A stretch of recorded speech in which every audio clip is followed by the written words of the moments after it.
নুপুরের রান্নার গল্পতে সবাইকে স্বাগত জানিয়ে আমি আজ আবারও চলে এসেছি নতুন এক রেসিপি নিয়ে। আজ আমি বানাবো চিলি পনির। চিলি পনির বানানোর জন্য এখানে যা যা লাগবে আমি মোটামুটি নিয়েছি পনির 350 গ্রাম, এইভাবে চৌকো চৌকো করে কেটে নিয়েছি।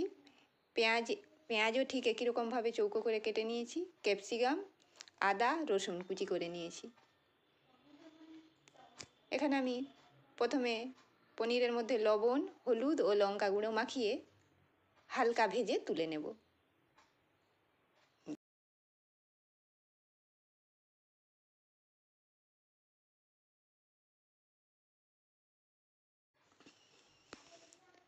পনির আমি এবার ভেজে তুলে নেব।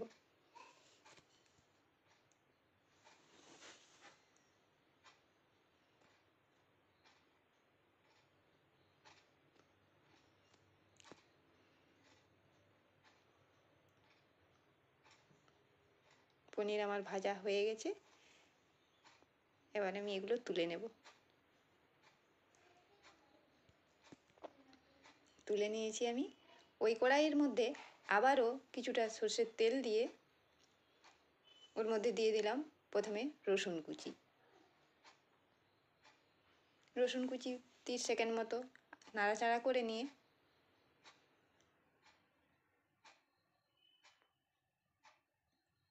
দিয়ে দেব পেঁয়াজ কুচনো।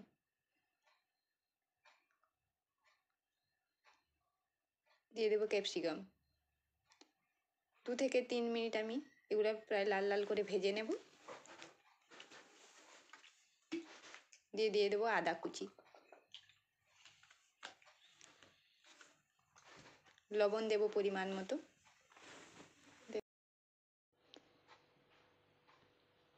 4-5 মিনিট মতো আমি এইভাবে ভেজে নেব। দিয়ে দেবো লঙ্কা কুচি, টমেটো কুচি। এখানে আমি একটা মিডিয়াম সাইজের টমেটো কুচি করে রেখেছিলাম, দিয়ে দিলাম। এপাশে আমি নিয়েছি 1 চামচ কর্নফ্লাওয়ার, জলে গুলে নেব। এরপর দিয়ে দেবো টমেটো সস। দিয়ে আবারও 2 মিনিট মতো নাড়াচাড়া করে নেব। দিয়ে দেবো সয়া সস, অল্প দেব।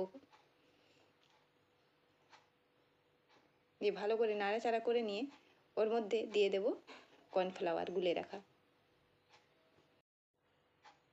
দিয়ে দিলাম সামান্য চিনি। এবার দিয়ে দিলাম ভেজে রাখা পনির। দিয়ে 2 মিনিট মতো এইভাবে নাড়াচাড়া করে এবার নামিয়ে নেব।